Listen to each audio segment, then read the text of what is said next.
Oke, sambil menunggu yang lain, Assalamualaikum warahmatullahi wabarakatuh. Selamat pagi semuanya.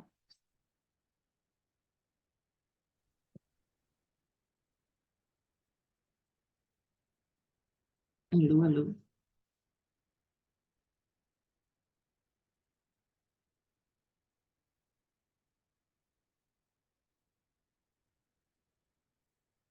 Selamat pagi. Pagi, Bu. Pagi, Bu. Pagi, Pagi, Bu. Bu. Oke, untuk materi yang kemarin ya, yang minggu lalu karena saya tidak bisa ke kampus karena ada kegiatan di kementerian sehingga kalian harus dengan terpaksa melakukan asinkronus. Adakah hal yang paling membuat kalian tidak paham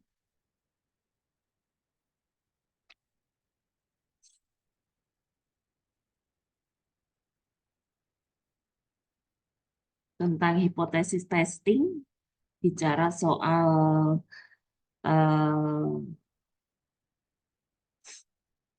kenapa ya istilahnya daerah penerimaan dan penolakan terkait dengan beberapa informasi penjelasan bagaimana hipotesis itu kemudian dites untuk melihat kesimpulan yang diperoleh.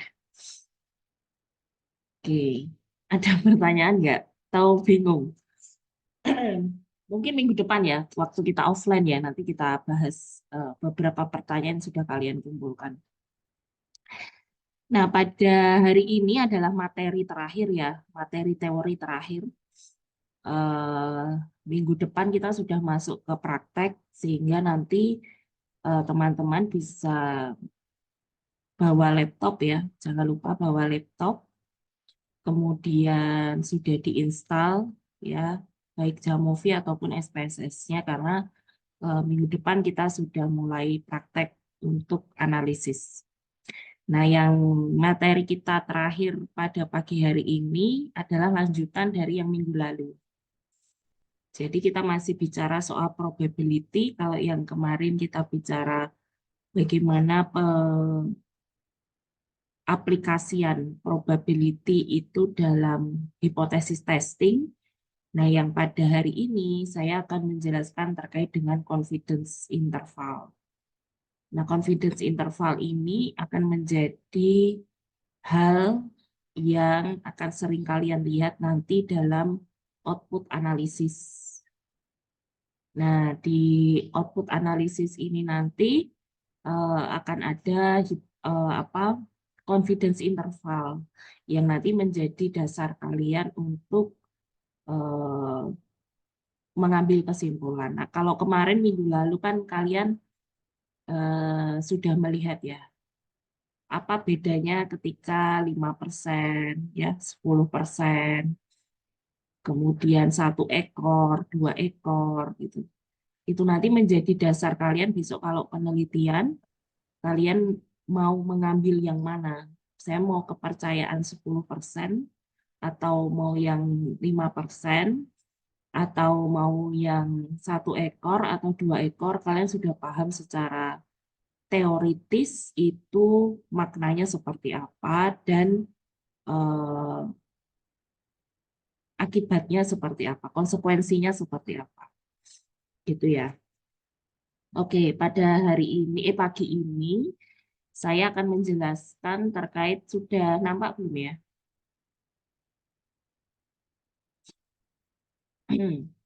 Sudah nampak ya?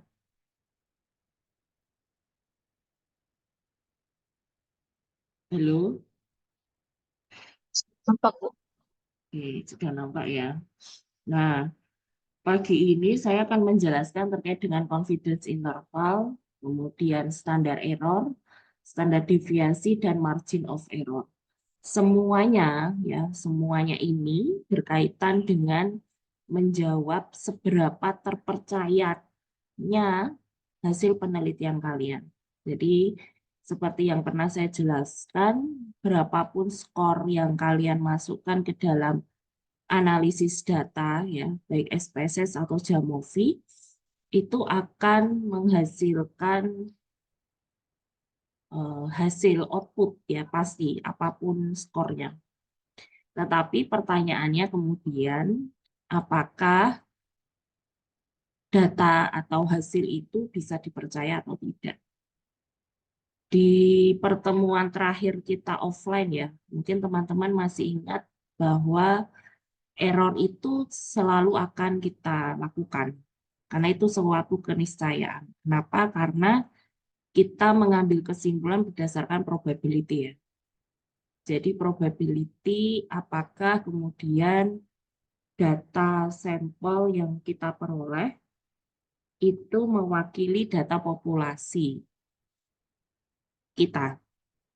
Nah, sehingga kemudian hal itu bisa dibuktikan, ya, untuk memastikan. Kalau kemarin kan masih konseptualnya, ya. Nah, sekarang pembuktiannya bahwa data kita terpercaya atau tidak. Oke. Jadi ini lanjutan dari minggu lalu, ya. Kalau minggu lalu kita bicara hipotesis testing, nah sekarang kita bicara soal inferensial statistiknya, yaitu confidence interval. Nah, apa sih confidence interval? Bahasa Indonesianya itu taraf kepercayaan. Kalau nggak salah di materi minggu lalu itu kan sudah saya jelaskan, ya, apa bedanya taraf kepercayaan dan taraf signifikansi, ya. Nah, nanti dilihat lagi, ya. Jadi nanti biar tidak bingung apa kok banyak sekali istilah-istilahnya gitu, ya. Jadi nanti bisa dilihat kembali. Nah, jadi confidence interval atau biasanya lambangnya itu adalah CI, ya. Itu adalah sebuah range, ya, namanya aja interval, ya. Interval itu ada range-nya. Di mana range-nya siapa gitu kan? Ini adalah range dari parameter, ya. Parameter. Yang parameter di sini adalah maksudnya adalah nilai min-nya, ya. Nilai min-nya. Min-nya siapa? Karena di sini istilah parameter, masih ingat nggak? Parameter itu siapa? Populasi, ya. Jadi kalau istilah ada kata parameter, ya, itu pasti maksudnya merujuknya ke populasi. Karena kalau sampel nanti sampel statistik, ya. Jadi ini kan dua istilah ini sudah saya jelaskan di pertemuan offline kita yang terakhir, ya. Nah, jadi yang dimaksud confidence interval adalah sebuah range di mana parameter atau yang dimaksud di sini adalah min. Nilai min populasi itu berada dalam sebuah probabilitas. Kenapa probabilitas, ya? Karena kita nggak tahu sebenarnya ada di mana. Ya kan? Karena kan data yang kita peroleh itu datanya si sampel. Kita tidak mendapatkan datanya populasi. Masih ingat, ya, konsepnya kemarin? Statistika inferensial itu adalah kita mengambil kesimpulan terhadap populasi berdasarkan skor statistik yang kita miliki. Skor sampel yang kita miliki. Itu prinsip dari inferensial, ya, masih ingat, ya. Nah, maka kita tidak tahu sebenarnya nilai populasi, min populasi itu ada di mana, tidak tahu.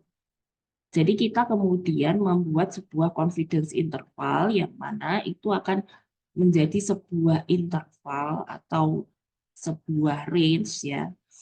Range itu apa sih? Daerah, ya. Daerah di mana nilai value min parameter itu kemungkinan, ya, kemungkinan masih probability. Kemungkinan ada, ya.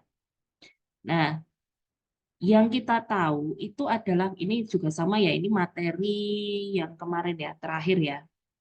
Bahwa yang dimaksud dengan min sampel kemarin, ya, kenapa kok muncul kemungkinan error? Karena sifatnya approximately aja. Jadi rata-rata sampel itu hanya approximately aja. Kita hanya bisa mengatakan dia approximately terhadap populasi, min populasi. Gitu. Nah, Yang kemudian secara general kita tidak tahu sebenarnya approximately-nya ini tuh sebagus apa gitu. Seberapa menjauhkah, seberapa mendekatkah, kita tuh nggak paham. Nah, disinilah kemudian confidence interval akan membantu kita. Di sini paham ya? Jadi kemarin yang sudah saya jelaskan bahwa inferensial, yang dimaksud inferensial itu adalah kita membuat kesimpulan berdasarkan nilai sampel, ya kan? Membuat kesimpulan terhadap apa? Terhadap populasi, tapi pakainya sampel, jadi sifatnya hanya probability aja. Nah, probability yang dimaksud adalah approximately, ya. Masih ingat kan ya? Jadi approximately aja bahwa mean sampel ini seberapa dekat sih menjelaskan mean populasi. Karena approximately kita nggak tahu seberapa baik approximately-nya. Kedekatannya itu kita seberapa baik kita nggak tahu apakah apakah sangat dekat dengan populasi atau sangat mirip dengan mean populasi atau sangat jauh dengan mean populasi. Kita nggak akan tahu. Nah, maka kemudian kita menggunakan confidence interval. Tujuannya adalah untuk membantu kita. Oke, membantu memperbagus ya kedekatan itu. Nah, karena mean sampel ya, karena nilai mean dari sampel itu adalah diketahui ya, ini itu diketahui. Yang kita dapat itu kan mean sampel lagi ya. Kita bekerja nanti dengan analisis itu kalian bekerja dengan sampel statistik. Jadi yang kita peroleh itu adalah mean sampel. Nah, itu disebut sebagai point estimate dari population dari mean populasi. Jadi mean sampel ini ya, mean sampel ini hanya sebagai point estimate aja tadi ya, approximately terhadap nilai mean dari populasi. Nah, point estimate ini bentuknya adalah single ya, sifatnya single. Estimate dari nggak tahu di mana interval sebenarnya populasi itu ada di dalam range tersebut. Makanya sifatnya adalah estimate istilahnya ya. Jadi hanya mengestimasi aja. Mengestimasi di mana kira-kira ya unknown number. Ya. Unknown number di sini adalah unknown number yang si populasi kan, si parameter.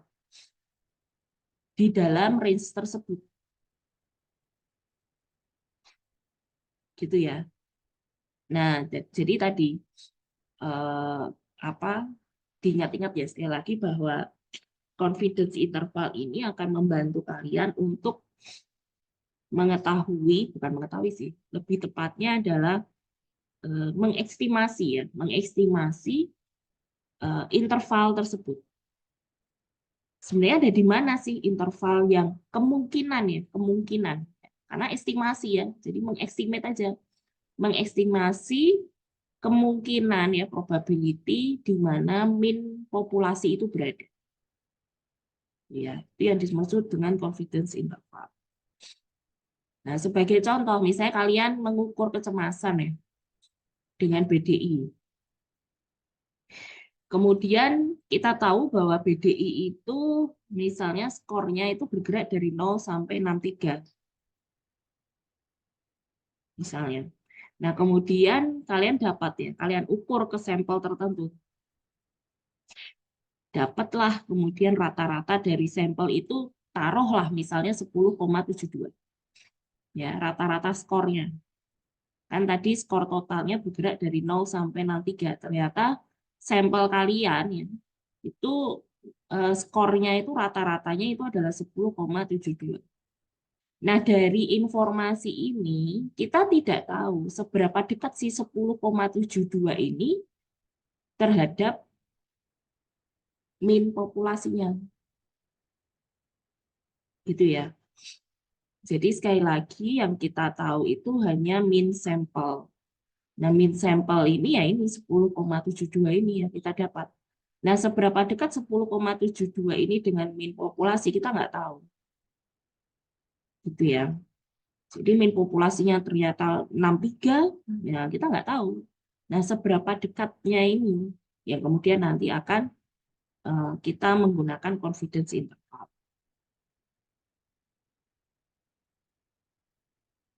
Nah, maka kemudian confidence interval ini akan membantu kita ya, akan membantu kita untuk mengindikasi ya, indikasikan mengestimate tadi seberapa dekat sih sebenarnya terhadap min populasi. Seberapa dekat min sampel kita itu terhadap min populasi. Kalau makin dekat berarti kan makin bagus ya. Iya kan? Makin dekat makin bagus. Berarti kan tadi yang saya bilang di awal, seberapa terpercayakah hasil kita gitu. Berarti kan makin terpercaya, makin bisa dipakai oleh orang lain. Gitu ya.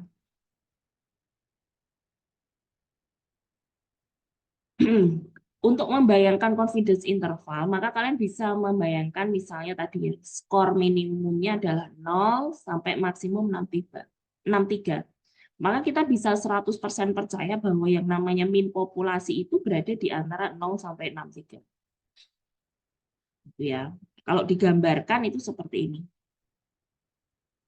Jadi ini adalah confidence interval ya. Jadi confidence interval ini yang tadi saya maksud 0 sampai 63 ya. Ya kan? 0 sampai 63. Ini adalah nilai hipotetik dari skala ya. Nilai minimumnya 0, 63. Nah, ternyata kalian dapat min sampel itu ada di sini 10,72. Nah, yang namanya min populasi itu ya antara ini. Kita nggak tahu apa 10,72 ini seberapa dekat dengan min populasi. Bisa jadi min populasi ada di sini kan? Bisa jadi ada di sini. Bisa jadi sangat dekat di sini. Kalau semakin dekat, semakin baik. Karena menunjukkan bahwa sampel kalian itu karakteristiknya sama dengan populasi. Berarti kan terpercaya kalau kalian membuat kesimpulan, oh ternyata memang benar yang namanya depresinya, misalnya kalian sampelnya pakai mahasiswa psikologi UNS, kemudian populasinya adalah mahasiswa UNS, ternyata min populasi ada di sini, maka kalian bisa mengatakan, oh ya berarti memang terpercaya sekali hasil ini, bahwa dengan menggunakan sampel psikologi itu menggambarkan populasi secara umum kan gitu. Di sini paham ya? Nah, jadi yang bisa kita yakini baru ini dulu. Ya, confidence interval membantu kita meyakini bahwa 100% kita yakin bahwa yang namanya min populasi hanya akan bergerak dari sini sampai di sini. Ya. Dari sini paham ya? Oke. Nah, kita juga bisa menggunakan karakteristik sampling distribusi ya. Ya, jadi kita bisa menggunakan karakteristik dari sampling distribusinya apa? Sampling distribusi itu yang kemarin saya bilang kurva normal ya. Apakah normal, apakah tidak kan gitu. Jangan-jangan juling kanan, juling kiri misalnya gitu. Nah, meskipun kalau kita memakai ini, maka itu akan mengurangi tingkat kepercayaan yang kita miliki. Kalau hanya pakai itu, maka biasanya yang dipakai adalah persentase. Misalnya di sini adalah 95%. Itu ya, kemarin ya. Jadi sebenarnya ini penjelasan lebih rigid terhadap materi yang minggu lalu ya, yang kalian melihat melalui video. Nah, 90% confidence interval ini sering kemudian dipakai ya, dipakai. Yang tujuannya untuk apa? Tadi kan di sini ya, di sini gambarnya awalnya kan sepanjang ini. Dengan kita men-set up 95% confidence interval, maka kita bisa memperpendek interval ini. Nggak lagi 0 sampai 63, bisa memperpendek di sekitar ini. Kan gitu. Nah, ini contoh gambarnya. Jadi misalnya kita pakai 95%, maka kita akan men-set up interval itu ada di sekitar sini aja. Ini ya. Nah, interval ini tergantung dari sampel size. Ini diingat-ingat ya. Tergantung dari sampel size. Jadi besar kecilnya interval ini, lebar tidaknya interval ini akan tergantung dari sampel size. Oke. Nah, ini contoh lagi ya. Kalian mengukur dapatnya yang ini min, ya. mean sampel, ada di sini. Sedangkan kalian ingin membuat kesimpulan terhadap mean populasinya. Taruhlah misalnya mean populasi ada di sini. Maka 95 confidence interval itu maksudnya adalah dari ini ke sini. Kepercayaannya adalah ya mean populasi itu ada di sini, di dalam confidence interval ini. Ya. Nah, 95% ini akan memperkecil, ya, memperkecil interval ini, memperpendek jarak intervalnya. Oke. Nah, ini saya ulangi lagi biar kalian masih ingat bahwa ketika kita menggunakan confidence interval 95%, maka Z value-nya adalah 1,96. Sedangkan 99% Z value-nya adalah 2,58. Konsekuensinya kemarin ya, sudah ada ya di materi minggu lalu ya, sudah saya gambarkan ya, menggunakan, itu hasil empirik ya, menggunakan G-power ya. Seberapa kemudian titik kritis itu bergeser kan, kalau confidence intervalnya 95 ke 99 misalnya, atau ke 90 gitu. Titik kritisnya itu kan bergeser. Jadi makin tinggi confidence intervalnya ya makin bagus kan gitu. Ya, oke. Nah, cara mengeluarkan confidence interval gimana? Nah, ini kalau pakai SPSS ya. Pakai SPSS nanti ini ada di buku yang nanti saya sampaikan di referensi. Kalian bisa mempraktekkannya sendiri ya nanti ya. Jadi ini kalau pakai SPSS ya, kalian tinggal klik explore aja di sini ya. Jadi di bagian analisis itu nanti ada explore ya. Kalian klik aja. Nah, kemudian nanti kalian masukkan di statistik ini akan keluar semacam ini. Nah, tinggal kemudian diklik aja confidence interval 95%. Itu ya. Ini nanti kita praktekkan sekalian aja besok minggu depan ya, kalau misalnya nanti. Atau kalian mau coba sendiri di rumah juga bisa. Ini kalau pakai SPSS ya.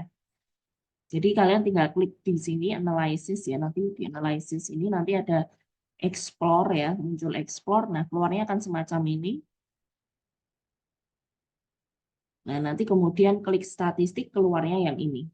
Tinggal confidence interval ini dirubah. Kalian mau kalau 99% ya tinggal ganti 99. Kalau mau 95 ya diganti 95. Kalau mau 90 ya tinggal diganti 90. Ya. Nah, nanti akan keluarnya semacam ini outputnya. Nah, ini yang dimaksud dengan confidence interval itu ada di sini. Jadi 95% confidence interval dari mean-nya. Jadi confidence intervalnya bergerak dari 49,7 sampai 61,6. Istilahnya lower bound dan upper bound. Jadi kalau di gambar ini tadi, lower bound-nya adalah 2,72 dan upper bound-nya adalah 18,72. Ya.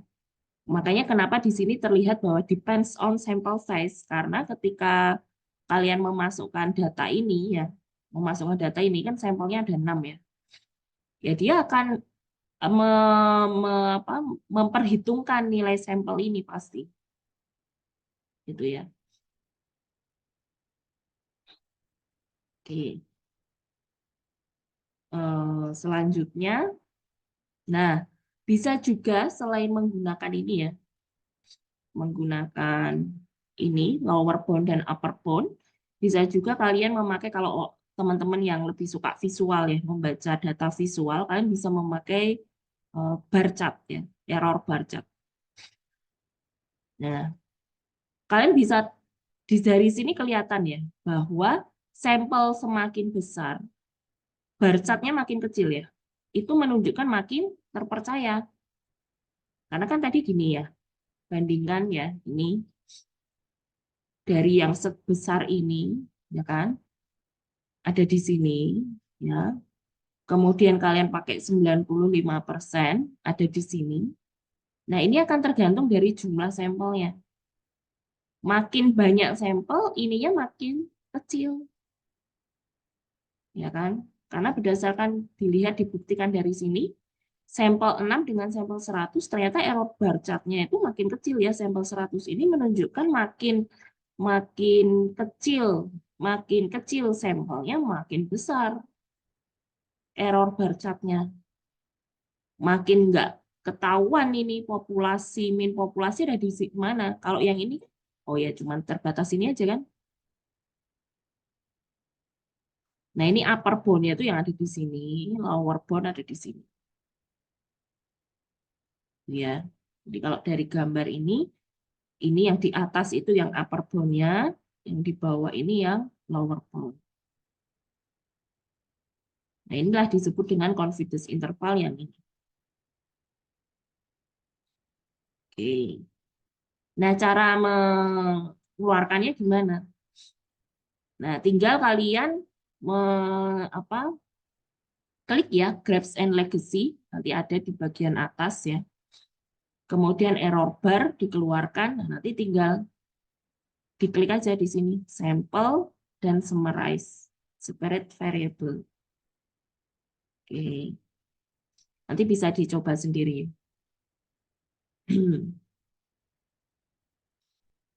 Nah, di sini kalian akan bisa menentukan ya confidence intervalnya. Jadi, tapi jangan lupa ya sekali lagi, meskipun hanya deskriptif kayak explore ini ya tetap yang namanya variabel skornya ini ya, karena kita mau bikin confidence interval berdasarkan skor ya, skornya ini harus dimasukkan, dependennya ini harus dimasukkan. Gitu ya. Ini juga sama, jangan lupa kalau nggak dimasukkan ya nanti dia akan analisis apa, nggak ada. Jadi ini harus dimasukkan juga, dependennya harus dimasukkan.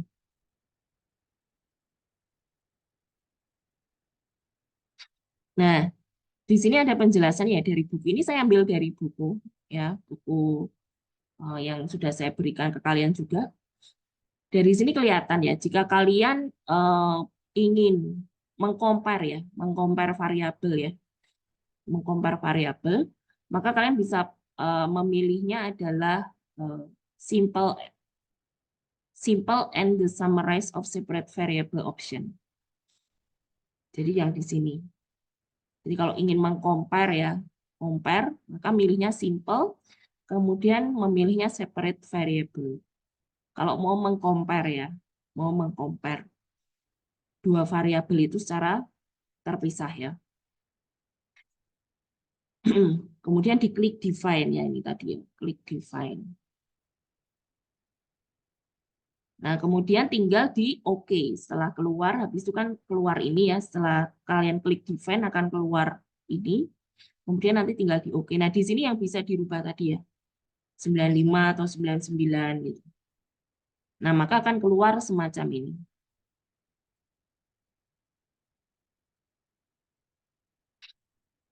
Keluar. Jadi beda ya. Kan tadi milihnya adalah separate variable ya. Artinya variabelnya itu karena variabelnya ada dua, masing-masing dikeluarkan error bar chart-nya. Ya, dikeluarkan, tinggal dikeluarkan, keluarnya nanti akan hasilnya semacam ini.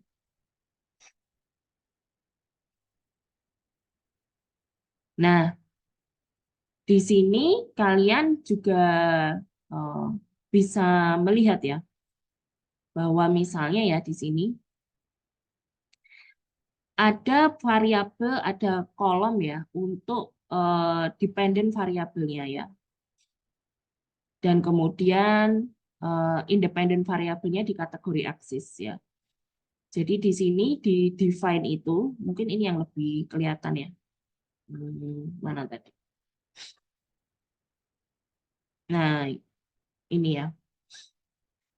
Jadi kalau di sini kalian kemudian bisa juga apa istilahnya ya, memisah ya, memisah antara dua hal ini. Kalau yang ini kan digabung ya. Nah, kalian juga bisa memisah dengan cara semacam ini. Ini ya. Kalian memilihnya yang group of case ya. Group of case. Nah, kemudian memilih itu maka kalian akan ketika klik define keluarnya semacam ini. Nah, caranya adalah yang variabel dependent ya, itu dimasukkan ke aksis ya, kategori aksis. Kemudian yang satunya independennya dimasukkan yang di bawahnya. Kemudian tinggal klik OK aja, nanti akan keluar semacam ini. Jadi keluarnya itu berdasarkan kelompok ya, berdasarkan kelompok. Jadi bukan berdasarkan skala tapi kelompok. Maksudnya kelompok gimana, Bu? Misalnya kalian eksperimen, ya kan, membandingkan laki-laki dan perempuan. Nah, berarti ini kelompok. Kalau ini tadi berdasarkan skala, yang ini berdasarkan variabel atau skalanya. Jadi ini kalau dalam eksperimen yang variabel ini dia masuknya ke within ya, ke within. Kalau yang cases ini untuk between. Nah, ini within partisipan desain ya. Jadi within pakainya yang di sini, sedangkan between pakainya yang cases. Ini tadi. Nah, ini ya, between partisipan desain. Nanti akan muncul hasilnya semacam ini. Nah, ini akan sangat membantu untuk menyimpulkan hasil eksperimen. Tuh ya. Tapi untuk saat ini kalian karena belum dapat eksperimen, mungkin pakainya yang within dulu ya, yang berdasarkan variabel. Besok kalau kalian misalnya belajar eksperimen, salah satu cara untuk melihat apakah ada perbedaan antara dua kelompok atau tidak ya bisa dilihat dari error bar chart-nya ini. Ya, kalau tidak overlap berarti tidak ada perbedaan. Berarti ada perbedaan. Kalau tidak overlap, ini kan tidak overlap ya. Overlap tuh bisa jadi gambar yang ini itu bisa aja di sini upper bound-nya. Atau kebalikannya, yang ini lower bound-nya mungkin ada di sini. Bisa jadi. Nah, itu overlap maksudnya. Iya, sampai sini paham ya. Jadi bedanya penggunaan antara si ini cases dan variabel. Nah, untuk kalian karena belum ini ya, belum apa istilahnya, belum belajar eksperimen ya, maka kalian pakai yang ini dulu aja nanti ya, variables. Tapi nanti mungkin di materi minggu depan ya, materi minggu depan karena kita belajar di tes, maka nanti kalian juga bisa memakai si cases ini. Ya, mulai memahami si cases ini bisa juga. Meskipun kalian tidak paham arti dari between dan within ya, tetapi setidaknya kalian paham bahwa ini bisa untuk membantu ya, mempertajam temuan dari independent sample t-test. Oke. Nah, yang perlu dicatat adalah bahwa meskipun kita sudah memakai confidence interval, tapi itu tetap hanya sebagai estimasi aja terhadap parameter populasi yang nggak tahu ada di mana di dalam range tersebut. Tapi makna dari confidence interval ini adalah maksudnya gini, kalau kita mereplikasi penelitian itu 100 kali, ya, sebanyak 100 kali, maka kita bisa meyakini bahwa dari 100 confidence interval itu kemungkinan akan memuat parameter populasinya. Itu yang bisa kita pahami. Jadi setidaknya confidence interval itu membatasi dia tidak keluar dari range ini. Tapi kita tidak tahu ada di mana karena sifatnya masih estimasi. Gitu ya. Dan kita bisa meyakini bahwa ketika kita mereplikasi ya penelitian ini sampai 100 kali, maka ya 100 kali itu juga si confidence interval ada berada di sini. Gitu ya. Tapi min parameter ada di sini. Tapi ada di mananya sekali lagi kita tidak tahu. Ya. Oke. Jadi sifatnya masih tetap sebagai estimasi, ya. Oke. Nah, ini saya ulangi lagi ya, ini juga materi minggu lalu ya, di dalam video, bahwa kalau kita memakai 95%, maka kita bisa meyakini bahwa mean value dari parameter itu ada, kalau nggak di sini ya di sini ya. Ini 95% 2 ekor ya. Oke. Sekali lagi, yang menjadi catatan, kita bisa menggunakan distribusi normal dan z-score untuk menghitung proporsi populasi. Ya.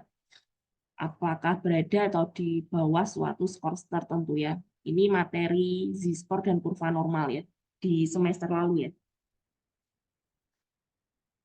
Nah, kalau kita kemudian mengambil banyak sampel dari populasi, kemudian kita memplottingnya ya, memplottingnya dalam bentuk histogram ya, maka kita akan mendapatkan sampling distribution of mean. Nah, lebih banyak sampel yang kita ambil ya, maka kita bisa mengatakan bahwa itu makin mendekati kurva normal. Tidak masalah bagaimana kemudian populasi itu terdistribusi. Nah, yang namanya standar deviasi of the mean atau SEM ya, atau yang kemudian nanti sort of-nya itu disebut sebagai standar error gitu ya. Jadi nanti kalian jangan bingung kalau misalnya ada istilah standar error of mean sama standar error, bedanya apa? Itu sama aja ya, cuman standar error itu cuman singkatan bukan kayak versi lebih singkat dari istilah standar error of mean. Nah, ini akan menilai dari standar error ini akan memberi kita indikasi seberapa besar deviasi sampel means kita terhadap populasi means. Jadi selain confidence interval kita memakai tadi misalnya 95% dan 99%, kita juga perlu melaporkan yang namanya standar error. Karena standar error itu memberi kita informasi seberapa besar deviasi min sampel kita terhadap populasi. Karena tadi ya, karena kita nggak tahu ada di mana si min populasinya itu ada di mana, kita nggak tahu kan. Ya kan, bisa jadi di sini, di sini, di sini, di sini. Nah, kita perlu sebuah tambahan informasi untuk meyakinkan kepada pembaca penelitian kita bahwa seberapa besar sih deviasinya antara min sampel kita dengan min populasi kita. Karena kita tidak tahu ada di mana. Bisa jadi dia ada di sini, bisa jadi dia ada di sini. Nah, untuk kemudian memberikan informasi itu, maka perlu diukur, mengukur, mengeluarkan nilai dari standar error. Ya, jadi seberapa besar simpangan ya means ya terhadap sampel means ya, means-nya si parameter ya terhadap, jadi si standar error ini nanti akan kemarin ya yang namanya deviasi itu kan simpangan terhadap rata-rata ya. Nah, jadi seberapa besar deviasinya? Nah, maknanya adalah indikasinya adalah deviasi terhadap min populasinya. Itu ya.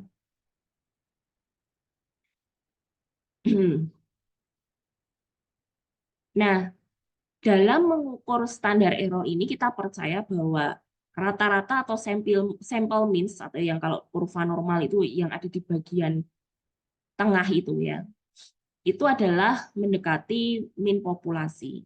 Nah, jadi standar error ini adalah ukuran ketidakpastian dari sampel statistik yang digunakan untuk mengestimasi parameter populasi. Jadi seberapa akurat rata-rata sampel itu merepresentasikan populasi. Jadi ini wajib dilaporkan ya. Kalian besok kalau penelitian ya apapun itu, kalian mau penelitian untuk apapun itu, wajib kemudian selain tadi confidence interval, wajib kemudian untuk melaporkan standar errornya. Sehingga nanti dari reviewer atau pembaca itu paham. Ini bisa dipercaya nggak datanya kan gitu. Nah, rumusnya apa? Rumusnya adalah ini ya. Jadi standar deviasi dibagi akar dari sampel. Nah, biasanya kalau di dalam apa itu tadi statistik Jamovi atau misalnya pakai SPSS biasanya langsung bisa dikeluarkan ya. Jadi nggak perlu dihitung manual ya, tapi bisa langsung dikeluarkan. Nah, di Jamovi kalian memakai ini klik eksplorasi ya.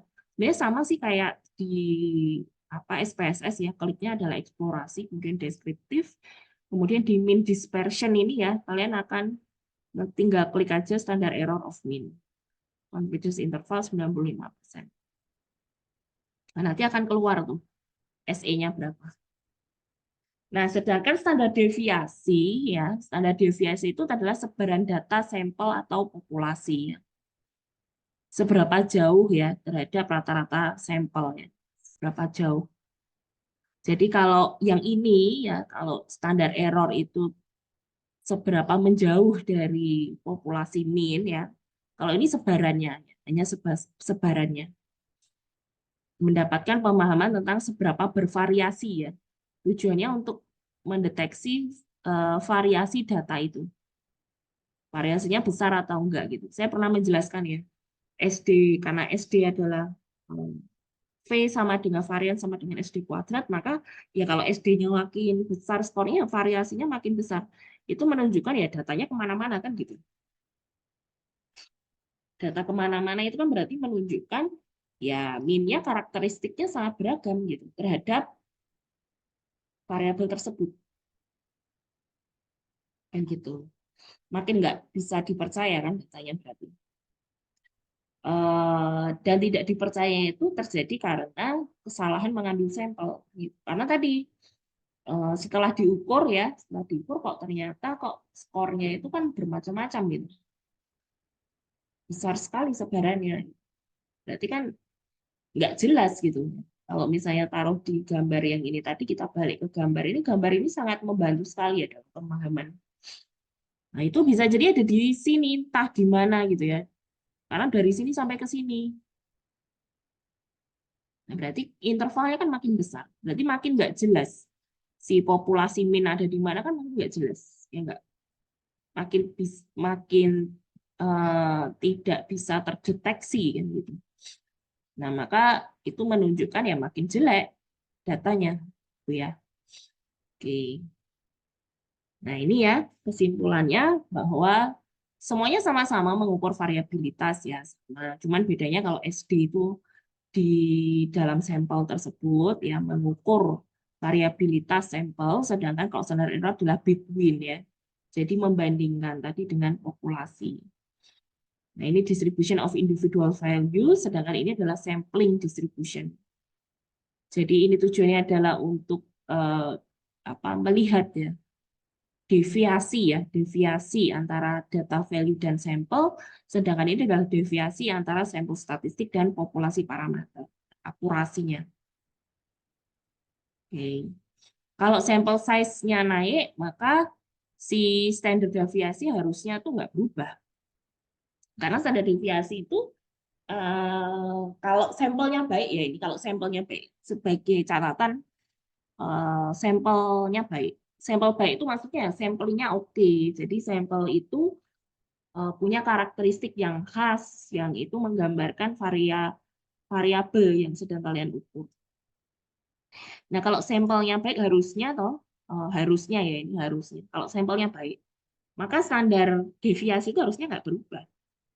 Karena kan kalau karakteristiknya yang sama, misalnya skornya bergerak dari 0 sampai 12, ya ketika ditambah, maka harusnya ya skornya tetap ada di 0 sampai 12 gitu. Karena karakteristiknya sama sampelnya.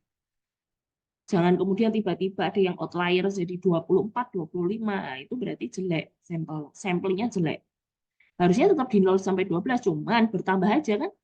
Si yang dapat nilai skor 12 mungkin bertambah banyak, yang dapat skor 10 mungkin bertambah banyak gitu. Karena sampel size-nya berubah. Tapi harusnya standar deviasinya nggak berubah karena sebarannya tetap dari 0 sampai 12.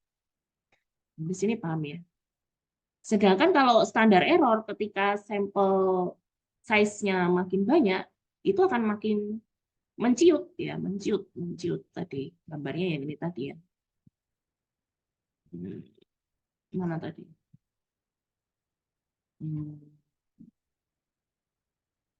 Yang 6 dan 10 tadi.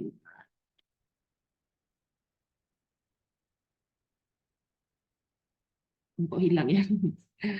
Sebentar, di mana tadi? 6 dan 10.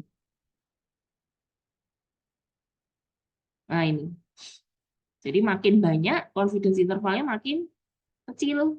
Ya, confidence interval makin kecil ya jelas standar error pasti makin kecil ya. Karena kan berarti kemungkinan ya deviasi antara sampel min dengan populasi min ya makin kecil pastinya. Gitu. Oke, sampai sini paham ya. Jadi kalian makin paham pentingnya sampel size besar.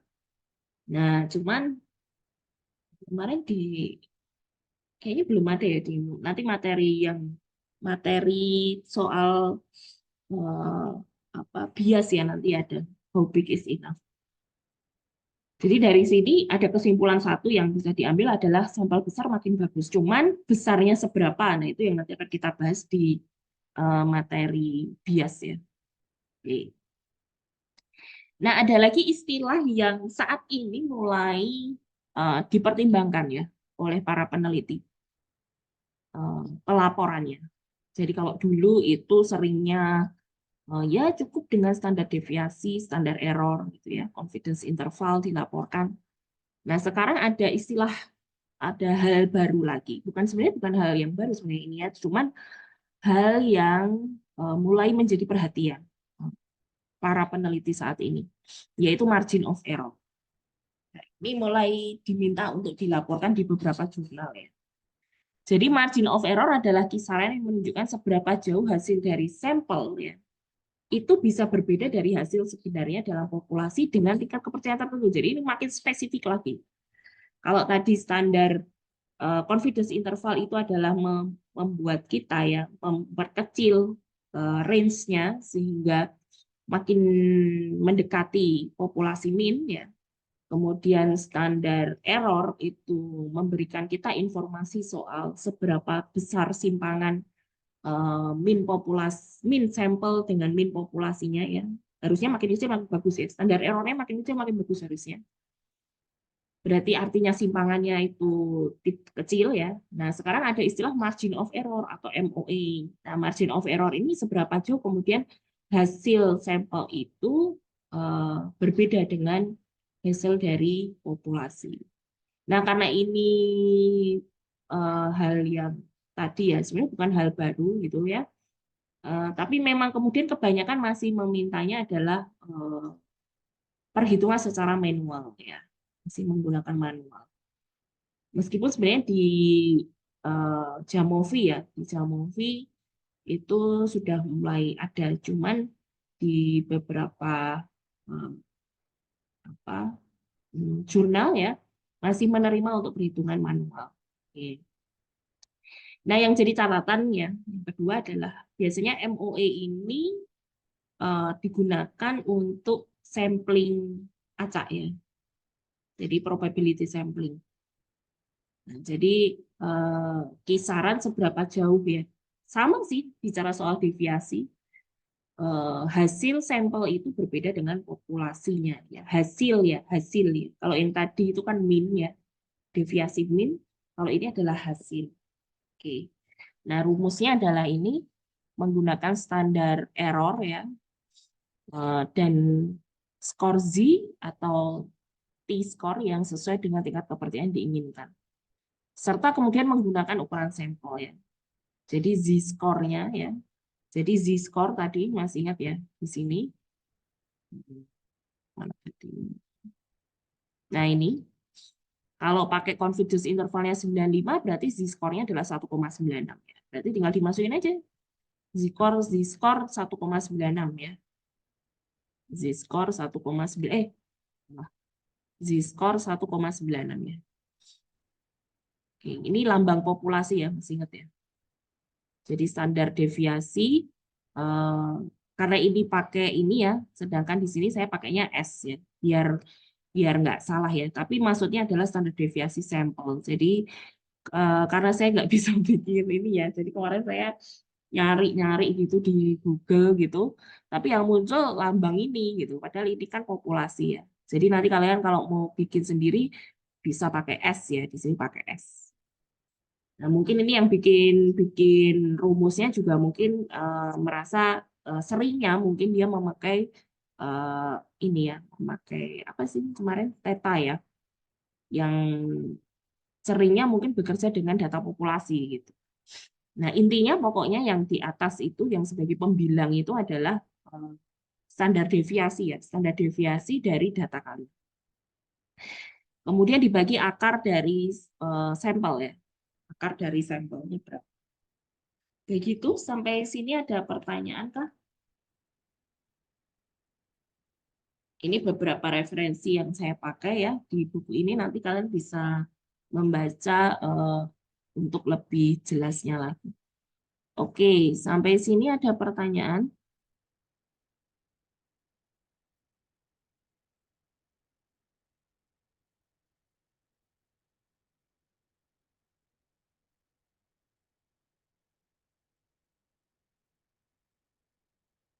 Monggo, ada yang mau ditanyakan? Ini kenapa pada off cam?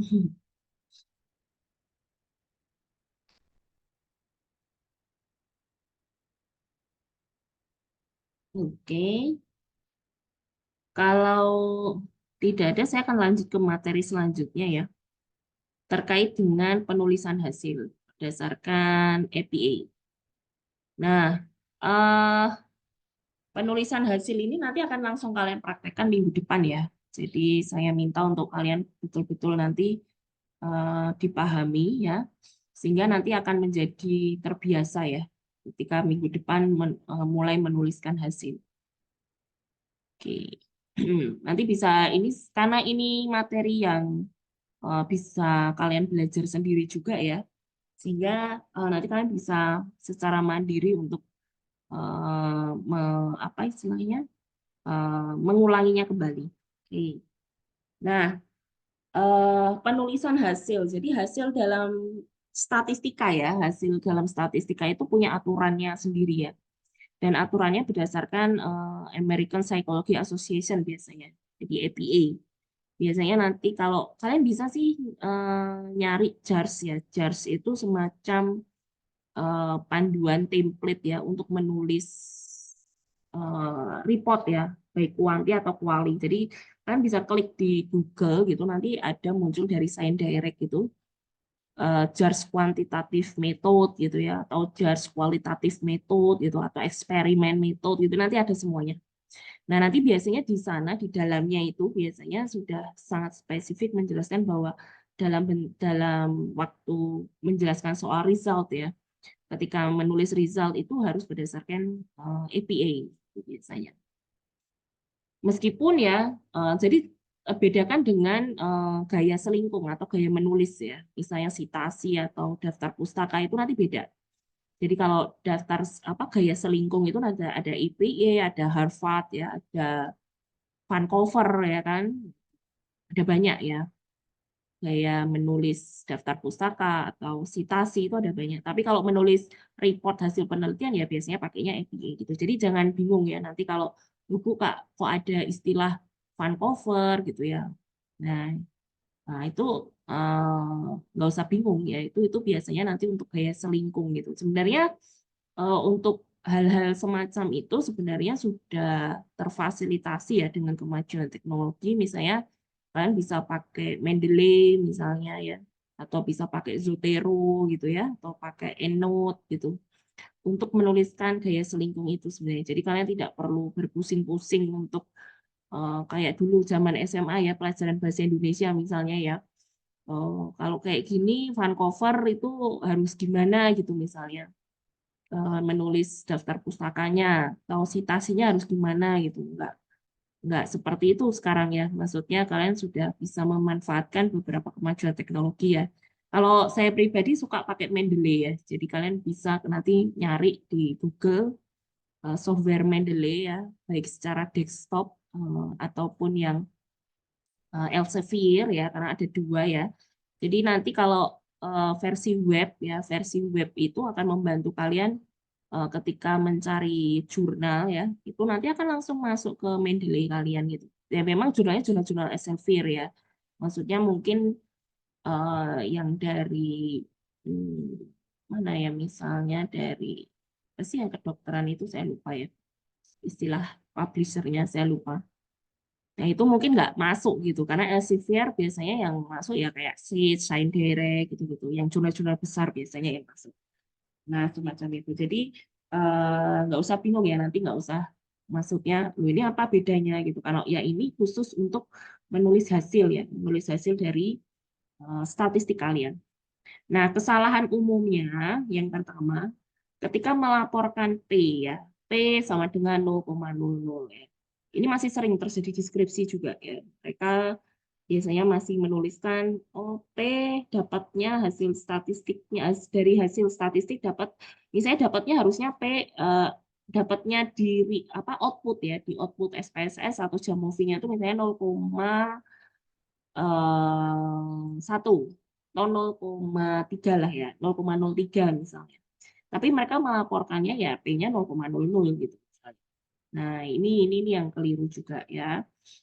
Kalau di EPA yang terbaru ya, EPA 6, nah itu nggak boleh melaporkan sekarang seperti ini. Kemudian ketika melaporkan soal independent test ya, itu tanpa menyebut DF, nilai DF atau degree of freedom. Itu juga keliru ya. Tuh, ini sering juga nih. Sering juga menjadi yang namanya aja kesalahan umum ya. Jadi sering dilakukan oleh banyak orang. Nah, panduan umumnya apa? Ini mungkin nanti yang lebih secara rigid ya, kalian bisa mencari sendiri ya di Google banyak APA dibuka ya, open access ya. Jadi kalian bisa mendownload secara gratis tanpa berbayar, full access, termasuk tadi yang saya bilang JARS dari Science Direct itu juga full access. Kalian bisa mendownloadnya secara gratis, cuma-cuma ya, bisa untuk bahan belajar. Nah, panduan umumnya menulis hasil itu adalah yang pertama itu jangan mengulang ini sering ya, ini sering terjadi ya. Jadi seringnya itu kita mengulang melaporkan ya nilai statistik yang sudah ada dalam teks atau ke tabel atau gambar ya. Jadi kan yang harus diperhatikan tuh kalau sudah ada di tabelnya ya di teks nggak usah ditulis lagi gitu ataupun kebalikannya gitu ya. Kemudian pada tabel atau gambar ya, karena biasanya nanti kan nilai statistika itu diwujudkan dalam tabel ya, kebanyakan di dalam jurnal itu. Itu yang dilaporkan adalah P sesungguhnya ya, jadi bukan 0,00 tadi. Jadi saya dapatnya 0,01 ya 0,01 yang ditulis ya. Gitu. Kecuali kalau P-nya kurang dari 0,001, sebagai gantinya ditulis ya P kurang dari 0,001 ya. Kalau misalnya kurang dari 0,1, misalnya dapatnya itu 0,000 gitu. Kemungkinan ya, mungkin bisa jadi outputnya itu keluarnya P-nya itu keluarnya 0,000 misalnya. Nah, maka menulisnya di EPA terbaru ya, di EPA terbaru itu ada satunya, ditambah satu di sini. Jadi bukan 0,00 lagi, tapi ya 0,001. Apa, tidak mengubah output ya, karena tetap sama, karena hasilnya sangat kecil sekali ya, 0,001. Nah, kemudian kesulitan jika harus melaporkan nilai P sesungguhnya dalam tabel, maka mengganti nilai P dengan tanda bintang di samping nilai statistiknya. Ya. Jadi tanda bintang ini sudah kesepakatan bersama ya. Jumlah bintang 1 untuk berapa, untuk apa, jumlah bintang 2 untuk apa, jumlah tanda bintang untuk apa, bintang 3 untuk apa. Jadi kalau kesulitan melaporkan nilai P sesungguhnya, misalnya oh, kok jadi nggak cantik gitu ya misalnya, nah kalian bisa pakai tanda bintang. Jadi bintang 1 untuk kurang dari 0,05, bintang 2 untuk kurang dari 0,01, dan bintang 3 untuk kurang dari 0,001. Nah, menuliskannya adalah di samping nilai statistikanya ya, nilai statistikanya. Nilai statistika itu banyak ya, bisa nilai T kecil, bisa nilai F. Kemudian memberi spasi dan sebelum dan sesudah tanda hitung matematika ya. Misalnya ini nanti untuk regresi ya. Misalnya garis regresi yang diperoleh misalnya anxiety sama dengan 0,07 ditambah 0,02 depresi misalnya. Nah, itu jangan lupa spasi ya. Kemudian nilai negatif beri spasi hanya sebelum tanda minus ya. Bukan setelah tanda minus ya. Jadi yang diberi spasi itu sebelumnya tanda minus ya, bukan setelahnya tanda minus. Oke, kemudian cetak miring untuk simbol statistik ya. Simbol statistik nanti banyak ya, MSD dan sebagainya. Sebenarnya kan untuk huruf Yunani tidak perlu dicetak miring ya. Jadi juga tidak perlu diberi penjelasan artinya. Misalnya, oh alfa itu berarti krombah gitu, misalnya nggak perlu. Ya. Kemudian X square itu berarti chi square gitu nggak perlu. Ya, jadi cukup ini karena anggapannya adalah pembaca sudah paham gitu ya. Ketika baca jurnal, pembaca itu sudah paham, oh ini maksudnya apa gitu ya. Oke. Kemudian tanda koma banyak ditulis dengan simbol karena mengikuti penyesuaian dengan bahasa Indonesia ya. Sementara kalau di IPA gitu koma itu pakainya titik ya. Ya karena IPA pakainya bahasa Inggris sih. Oke, tapi kalau untuk deskripsi dan sebagainya kayaknya masih oke deh pakai koma, kayaknya masih dimaafkan ya karena bahasa Indonesia. Kemudian format EPI tidak menuliskan angka 0 di depan tanda koma untuk bilangan yang nilainya tidak mungkin lebih dari 1 ya. Misalnya koefisien R itu hanya maksimal 1. Sehingga cukup ditulis 0,32 nolnya dihilangkan. Sedangkan kalau nilainya bisa lebih dari 1 ya ini harusnya. Maka 0 tersebut ditulis, misalnya nilai z-score. Itu 0,32 karena bisa lebih dari 1. Ini keliru ya, ini saya perbaiki dulu. Ya, karena z-score itu kan 3 ya, sampai 3 tuh.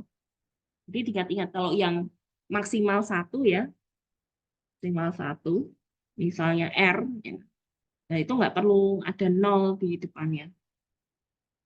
Tapi kalau z-score, nah itu bisa. Dan yang lainnya lagi ya, nilai t-square dan sebagainya itu bisa lebih dari 1. Oke. Nah, bagaimana menulis hasil ya untuk statistika deskriptif dan seterusnya. Nah, mungkin saya akan menjelaskan yang statistika deskriptif dan t-test dulu ya, karena untuk minggu depan ya. Nanti di minggu berikutnya ketika kita belajar ANAFA ya, ANAFA atau ANOVA, nanti kalian bisa melihat lagi ya PPT ini. Oke. Untuk statistika deskriptif yang perlu adalah jumlah sampel, min, dan SD. Tadi saya bilang ya, bahkan beberapa sekarang SE ya, MOE gitu, itu juga dilaporkan untuk memperlengkap. Nah, di simbol miring jangan lupa ya. Kemudian untuk t-test yang ditulis adalah nilai T, GF, P, M, dan SD. Nilai tanda kurung setelah T adalah nilai DF. Nilai P tidak ditulis 0,00, tapi P kurang dari ini ya. Oke, ini untuk yang keluarnya 0,00. Nilai P yang dilaporkan adalah nilai P to tail ya.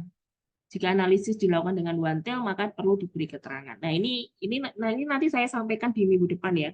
Jadi analisis yang keluar signifikansinya itu secara standarnya itu adalah detail ya. Jadi nanti perlu dibagi dua. Nah, sehingga nanti perlu diberi keterangan. Oke. Nah, ini contohnya ya. Independent sample t-test menulisnya adalah tadi ya T dalam kurung ya. Kurungnya kurung Kurawa ya. T, GF ya. F. Ini nilai statistiknya, ya, nilai T-nya ya. Minus ada spasi di sini, minus 12,38 titik koma P, P kecil probability. Ini berarti confidence interval 99% ya karena pakainya 0,01 kayaknya ini. P kurang dari 0,01 ya. Nolnya ini nolnya tidak perlu ditulis karena tidak mungkin lebih dari 1%. Tidak kemudian laki-laki ya ini bicara deskriptif kalau ini ya. M-nya berapa? SD-nya berapa? Memiliki prestasi yang lebih rendah. Untuk PET juga sama, T ya. Di sini karena sudah pakai kurung ini, maka di sini pakainya kurung Kurawa. Kalau yang di sini karena dia bebas, maka pakainya kurung biasa. 34 ini adalah nilai DF ya. Minus 6,34 titik koma P gitu. Nah, mungkin ini nanti akan lebih paham ketika minggu depan ya. Minggu depan kalian praktek analisis t-test. Oke. Sampai di sini ada yang mau ditanyakan?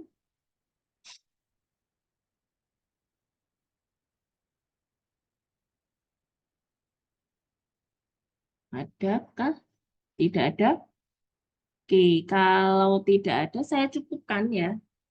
Materi pada pagi hari ini materinya sedikit, karena memang hanya bicara soal confidence interval. Sebenarnya memantapkan aja sih dengan yang minggu lalu dan juga penulisan hasil. Saya mohon teman-teman penulisan hasil ya nanti bisa dibaca sendiri. Nanti mungkin setelah ini semua materi saya bikin PDF ya, sampai yang materi, karena materi teorinya sudah selesai, sehingga nanti saya buat PDF semuanya, dan nanti teman-teman bisa mempelajarinya kembali ya. Untuk UTS juga ya, karena UTS juga nanti kebanyakan nanti akan teori ya, karena prakteknya hanya TITES dan juga Kanava 1 jalur. Sedangkan UAS nanti semuanya praktek ya, karena semuanya sudah analisis. Oke, sampai sini ada pertanyaan? Nggak ada, beneran ya? Nggak ada ya?